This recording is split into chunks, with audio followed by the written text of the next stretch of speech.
Menculik istri Batik Madrim.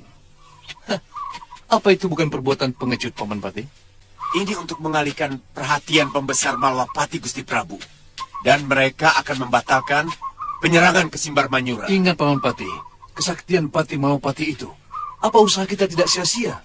Di awal episode ini, kita menuju di kerajaan Simbar Manyura di mana pada saat itu Patih Kalamurka sedang mempunyai rencana licik yang akan mencoba menculik calon istri Batik Madrim guna sebagai pancingan dan juga tameng supaya Malwapati bisa tunduk pada Simbar Manyura dan tidak berani untuk macam-macam.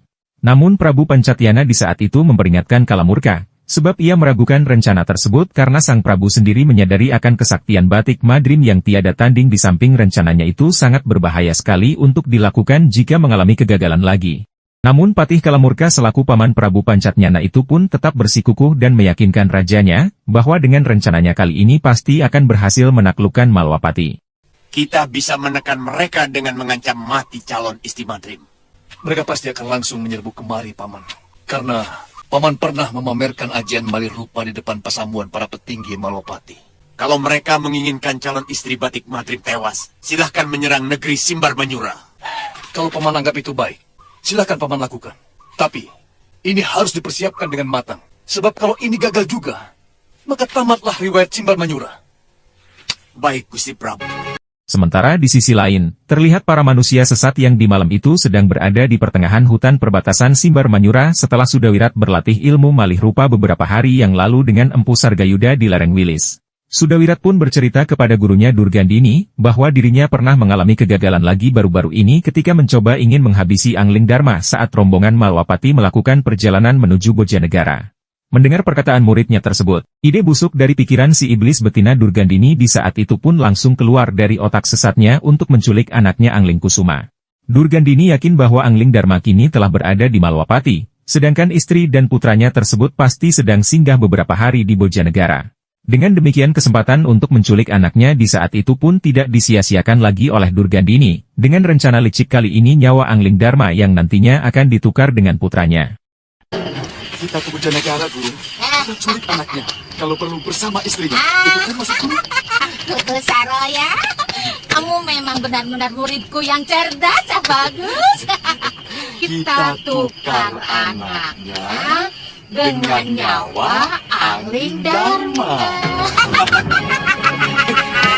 Dan keesokan harinya di kerajaan Bojanegara terlihat Angling Kusuma, putra Prabu Angling Dharma sedang membagi-bagikan sembako kepada rakyat di wilayah lingkungan Kedaton. Dan di saat itu Durgandini bersama kedua muridnya pun telah tiba di Bojanegara, dengan siasat yang sudah mereka persiapkan untuk menculik putra mahkota tersebut.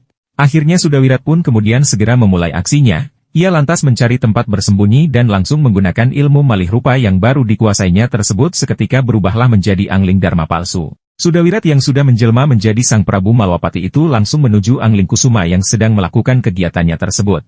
Dan semua orang yang ada di sana pun mengira bahwa yang datang adalah benar-benar sosok Prabu Malwapati, hingga akhirnya hal yang tak terduga pun terjadi dan mengejutkan semua orang yang ada di sana. Angling Dharma palsu alias jelmaan si Sudawirat yang langsung menotok urat saraf Angling Kusuma dan dengan segera membawanya kabur dari sana, sontak hal itu membuat panik Prabu Boja dan Dewi Sekarwangi. Tangkap! Ini penculikan! Tangkap! Cepat selamatkan anakku. Romo Kusuma, Romo. Tenang. Romo Kusuma. Ayo. Dia pasti manusia jelmaan. Tidak mungkin Kanda Prabu tidak mengindahkan sopan santun. Cepat Romo, kirimkan Caraga ke Malwapati. Ya. Tumenggung! Dia ini adalah kunci senjata kita untuk membuat Raja Butut tambah kebingungan, mengerti? Dan dia akan semakin takluk di bawah kekuasaan kita. Angling Dharma, tak berkutik kau sekarang. Sementara kita beralih ke Malwapati, singkat cerita akhirnya Patih Kalamurka pun mulai menjalankan rencananya dan terlihat ia bersama rombongan pasukannya telah berada di sebuah warung ples penginapan. Patih Kalamurka yang menggunakan ilmu Malih Rupa itu pun menyamar menjadi seorang saudagar kaya dan akan segera menjalankan rencana liciknya untuk mencuri calon istri Batik Madrim. Sementara di sana terlihat Arum Kemangi yang di saat itu juga berada di Malwapati. Sebab dirinya sendiri mempunyai tujuan untuk mencari informasi tentang Batik Madrim karena memiliki dendam pribadi atas kematian ayahnya. Arum Kemangi yang melihat tanda-tanda gelagat aneh dan sangat mencurigakan oleh para rombongan pendatang tersebut, ia pun menjadi penasaran dengan juragan kaya itu. Akhirnya ia memutuskan untuk mengikuti gerak-geriknya. Dan di pagi itu, terlihat Dewi Kusuma Gandawati sedang bersama para dayang-dayangnya sedang berada di Kaputren. Di saat itulah Patih Kalamurka mulai menjalankan aksinya untuk segera menculik putri dari Batara Rikabalan tersebut. Lagi-lagi dengan menggunakan ilmu liciknya malih rupa, ia menyamar menjadi batik madrim palsu dan dari balik tembok Kaputren ia pun muncul menghampiri Tuan Putri. Dewi Kusuma Gandawati yang melihat Kakang Madrim datang itu pun kemudian langsung memberikan kode pada dayang-dayangnya, agar pergi meninggalkannya karena ia ingin berduaan saja di area Kaputren tersebut. Saya baru saja membicarakan Kanda. Apa siang ini tidak ada pasamuan, Kanda? Tidak ada, Dinda. Keamanan Malwapati sangat baik. Musuh-musuh dari Simbar Manyura sudah tidak berani lagi mengganggu kami. Tapi tidak biasanya Kanda berkunjung ke Kaputren siang hari. Dinda, ada sesuatu yang ingin dibicarakan.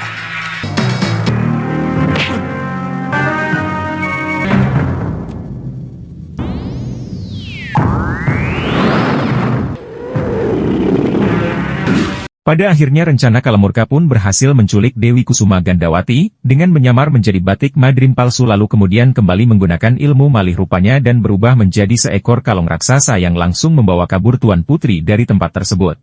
Kalamurka pun langsung membawanya terbang menuju arah hutan, sedangkan Arum Kemangi yang mengamati peristiwa tersebut dari atas pohon pun langsung mengikutinya dari belakang tanpa sepengetahuan Patih Simbar Manyura tersebut.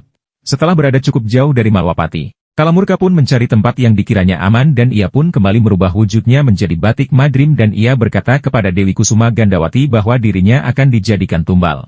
Di saat itulah batik madrim palsu itu langsung memperlihatkan wujud aslinya di hadapan Dewi Kusuma Gandawati, jika Malwapati berani bermacam-macam dan tidak mau tunduk pada Simbar Manyura maka calon istri batik madrim yang akan dijadikan ancamannya. Dan di samping hal tersebut tidak luput dari pengawasan Arum Kemangi yang terus mengintainya dari atas pohon yang bersiap-siap untuk mencoba menyelamatkan Tuan Putri. Pengecut menjadikan wanita sebagai tumbal. Tidak pantas dia menyenang pakaian seorang kesatria.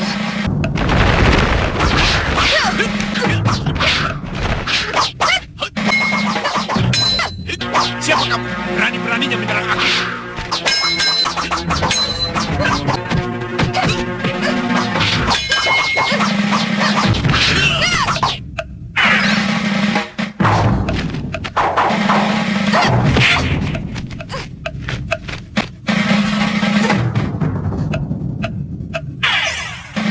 Arum Kemangi yang ingin mencoba menyelamatkan Dewi Kusuma Gandawati dari rencana licik Patih Kalamurka di saat itu pun tidak sanggup melanjutkan pertarungannya lagi.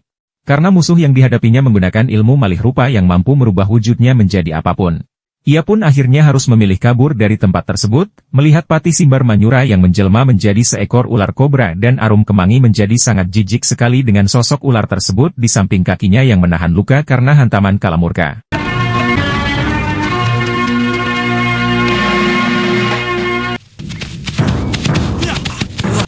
Ada apa ya? Tampaknya prajurit Bojanegara itu terburu-buru.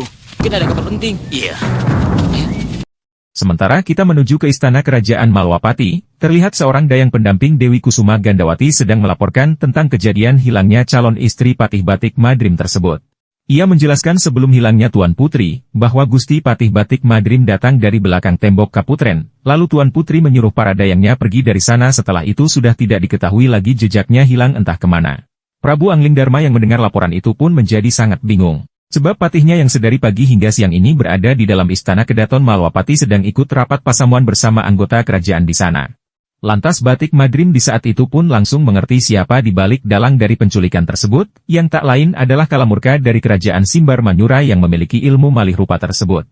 Dan di saat yang bersamaan, belum sempat mengatasi permasalahan tentang penculikan Dewi Kusuma Gandawati datanglah seorang caraka dari Bojanegara yang juga memberi kabar genting kepada Prabu Anglingdarma. Prajurit utusan Bojanegara itu pun langsung menyerahkan surat penting yang dibawanya. Setelah membaca isi surat tersebut, Prabu Anglingdarma pun menjadi sangat marah bahwa putranya Anglingkusuma juga diculik oleh seseorang yang juga menggunakan ilmu malih rupa sebab wujudnya bisa sama persis dengan Anglingdarma. Anglingkusuma diculik? Orang yang malih rupa seperti saya. Siapa lagi yang menguasai ilmu malih rupa selain Patih Kalamurka? Bagi mereka, ilmu licik dan pengecut seperti itu sah-sah saja. Tapi, kenapa mereka melakukan hal itu? Mereka akan menggunakan Anglingkusuma dan Kusuma Gandawati sebagai tameng. Mungkin mereka mengira kita akan melakukan serangan besar-besaran ke Simbar Manyura. Kalau Dinda mengizinkan, saya akan mengejar penculik itu sekarang juga. Baik. Para Temenggung dan Senopati, saya minta kalian berjaga-jaga di Malwapati. dalam keadaan siaga perang. Saya akan melacak keberadaan anak saya, dan Kanda Madrim akan melacak di mana Dinda Kusuma Gandawati. Baik, Gusti. Dan singkat cerita, akhirnya Batik Madrim dan Angling Dharma pun menyamar menjadi orang biasa untuk turun langsung mencari orang-orang terdekat mereka yang telah diculik. Dengan tujuan masing-masing yang sudah mereka tentukan bahwa Batik Madrim akan menelusuri ke Simbar Manyura, sedangkan Prabu Angling Dharma pergi ke Bojanegara kerajaan permaisurinya untuk mencari informasi selengkapnya. Saya akan langsung ke Simbar Manyura. Hati-hati, Kalamurka dan Senopatinya pasti sudah mengenal wajah Kanda. Ya, saya akan melakukannya seperti 10 tahun yang lalu. Dinda Prabu tak perlu khawatir, ya. Oh ya, hitung tang. Bongo suruh menjaga rumah, tidak usah kemana-mana. Baik, Tuan. Sementara itu terlihat Suliwa dan Dewi Sintawati yang di saat itu akan pergi ke Simbar Manyura dan Bojanegara untuk ikut menyelidiki keberadaan putra Prabu Angling Dharma dan Dewi Kusuma Gandawati yang telah diculik. Dan di tengah perjalanannya ketika mereka berdua akan berpisah menuju tujuannya masing-masing, Suliwa melihat ada gadis yang tak lain adalah Arum Kemangi terlihat sedang sibuk mengobati kakinya yang terluka setelah bertarung melawan Kalamurka. Arum Kemangi yang mendengar percakapan Suliwa dan Dewi Sintawati tentang arah Simbar Manyura dan Bojanegara. Kemudian ia pun langsung menyambar pembicaraan Suliwa tentang penculikan tersebut. Kalian mencari orang yang menculik seorang putri Kedaton. Dari mana Nisanak tahu? Hati-hati, penculiknya Sakti Mandraguna. Dia bisa mencolok putra, mencolok putri. Nini terluka? Waktu saya serang penculik itu, tiba-tiba dia merubah dirinya menjadi batang kayu dan membabat tulang kering saya. Suliwa kemudian mencoba memeriksa kaki Arum Kemangi, lalu memberikan obat kepadanya supaya bisa cepat sembuh dari lukanya tersebut. Setelahnya mereka pun berkenalan dan Arum Kemangi di saat itu pun sedikit canggung mendengar bahwa Suliwa ternyata adalah orang Malwapati, sebab ia teringat bahwa ayahnya terbunuh oleh patih dari kerajaan tersebut. Arum Kemangi di saat itu berusaha mengalihkan pikirannya, dan ia pun langsung memberikan keterangan kepada Suliwa dan Dewi Sintawati bahwa penculik Dewi Kusuma Gandawati menuju arah timur. Bagaimana rencana kita, Liwa? Saya akan tetap ke Bojanegaranya, Dewi. Penculik Dewi Kusuma Gandawati sudah jelas. Ini pasti ulah Patih Kalamurka. Oh ya, Nini Kemangi, kami harus meneruskan perjalanan. Mudah-mudahan kita bisa ketemu lagi. Terima kasih atas keterangannya. Sementara scene berganti. Di malam itu terlihat para manusia sesat sedang mengurung Angling Kusuma yang telah dijadikan tawanan mereka dalam menjalankan rencana liciknya Durgandini. Si iblis betina itu kemudian menyuruh Sudawirat untuk kembali ke Bojanegara menyelidiki apakah Angling Dharma sudah tiba di sana, sebab posisi mereka saat ini pun masih berada di kawasan perbatasan hutan Bojanegara. Durgandini di saat itu akan menyiapkan pesan tertulis tentang keberadaan Angling Kusuma yang sedang disekapnya. Maka dari itu Sudawirat pun disuruh ke Bojanegara untuk mengirimkan surat tersebut yang berisikan tentang penukaran keselamatan Angling Kusuma dengan nyawa Angling Dharma. Apa semudah itu membunuh Angling Dharma, Guru? Apa sulitnya? Aku akan mengancam anak ini. Dan kita mengikat Raja itu pada sebatang pohon. Kalau dia berbuat macam-macam, aku yang akan membunuh dia. Sementara kita kembali pada Suliwa, yang di saat itu sedang kemalaman di hutan kawasan Bojanegara pun terpaksa harus menginap di tengah perjalanannya. Dan ketika baru saja menata api unggun serta menggelar tikar di sana, tiba-tiba ada seseorang yang menyerangnya secara brutal yang ternyata dia adalah Arum Kemangi.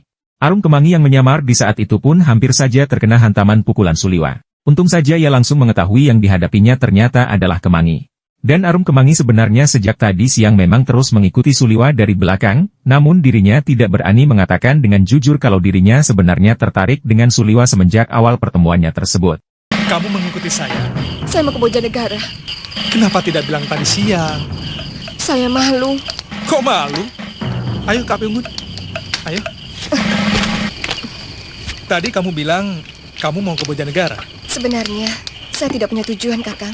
Saya sedang mencari pembunuh ayah saya. Siapa? Pada waktunya, Kakang akan saya beritahu. Kakang? Keberatan, saya memanggilmu Kakang. Oh, saya sangat senang malah.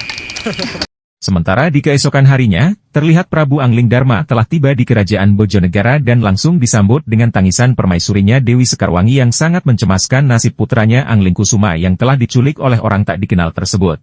Prabu Bojanegara pun menceritakan apa yang terjadi sebenarnya, dan dirinya pun telah menyebar telik sandi ke seluruh pelosok negeri kawasan Bojanegara untuk mengetahui keberadaan cucunya akan tetapi belum ada berita yang didapatnya hingga saat ini. Dan di tengah obrolan mereka, secara tiba-tiba sebuah anak panah melesat hampir mengenai wajah Angling Dharma hingga akhirnya menancap di dinding. Dan ia pun segera mencabut anak panah tersebut, yang ternyata terdapat sebuah surat dari Durgandini yang berisikan ancaman atas keselamatan anaknya Angling Kusuma tersebut. Anakmu dalam kekuasaanku, Angling Dharma. Aku ingin mengujimu. Mana yang lebih kamu sayangi, nyawamu sendiri atau nyawa anakmu? Besok pagi sekali, temui aku di batas barat Bojanegara. Jangan ada prajurit bersenjata yang ikut kalau anakmu ingin tetap hidup. Rupanya Durgandini berada di balik semua kejadian ini. Dia mau menggunakan Kusuma sebagai tameng untuk menghadapi saya. Benar-benar licik.